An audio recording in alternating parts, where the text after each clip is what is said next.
শুধু দর্শক, আমরা দেখতে পাচ্ছি জাতীয় প্রেস ক্লাবের সামনে নকল নবীশদের যে অবস্থান কর্মসূচি আমরণ অবস্থান অনশন চলছে এবং তারা সাদা পোশাক পরিহিত অবস্থায় আমরা কয়েকদিন এইভাবেই তাদের দেখতে পাচ্ছি। তবে আজকে আমরা ধারাবাহিকভাবে যেটা প্রচার করছি, আমরা এর মধ্যে একটি বিষয় আমাদের কাছে এসে পৌঁছেছে, সেটা হলো তাদের মুখ দিয়ে আমরা শুনেছি যে আজকে সচিবালয় থেকে তাদের লোকজন আসতে পারে এবং তাদের আশ্বস্ত করবে এবং এই আশ্বস্ত হওয়ার অপেক্ষায় তারা আছেন। যদি তাদের অবস্থান ভালো হয়, তাদের যদি সন্তোষজনক হয়, তাহলে তারা এই কাপড় পরিহিত অবস্থায় তারা ঘরে ফিরে যাবে।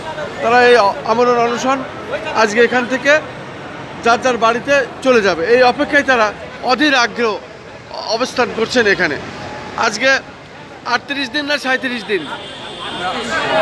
35 দিন আমরা আজকে 35 দিন আমরা অবস্থান ধর্মঘট সুন্দর এবং সুশৃঙ্খল ভালো পালন করছি। আর আমরা 3 দিন অমরণ অনশনে অবস্থান করছি। আমরা আজকে অমরণ অনশনের 3য় দিন চলছে।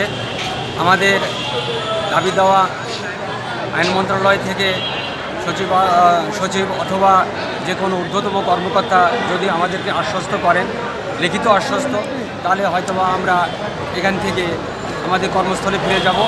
আর যদি তারা আমাদেরকে আশ্বস্ত না করেন বা কোনো লিখিত না দেন, তাহলে আমরা আমাদের কর্মসূচি আমরণ অনশন অব্যাহত থাকবে। ধন্যবাদ। আজকে টোটাল কতদিন হচ্ছে? টোটাল আমাদের 38 দিন আমরা এখানে অবস্থান করছি এবং শান্তি এবং সুশৃঙ্খল। এই 38 দিনের মাথায় আপনাদের আজকে যে কোনো একটা ভালো খবর আসতে পারে, আমরা যতটুকু শুনছি। আপনারা কি মনে করেন? জি আমরা সেই আশায় বসে আছি। যদি ভালো কোনো খবর আসে, আলহামদুলিল্লাহ আমরা সহ অফিসে ফিরে গিয়ে আমরা সাধারণ নকল নবীশের সাথে একত্রতা করে আমরা জনগণের সেবা করব। আমাদের কাজই হলো জনগণের সেবা করা, কোনো দুর্ভোগ আমাদের কাম্য নয়। এই সংক্ষিপ্ত সাক্ষাৎ দেওয়ার জন্য আপনাকে অনেক অনেক ধন্যবাদ আমাদের পক্ষ থেকে। জাতীয় প্রেস ক্লাবের সামনে, রাজধানী ঢাকা। আমি খন্দকার মাসুদুজ্জামান।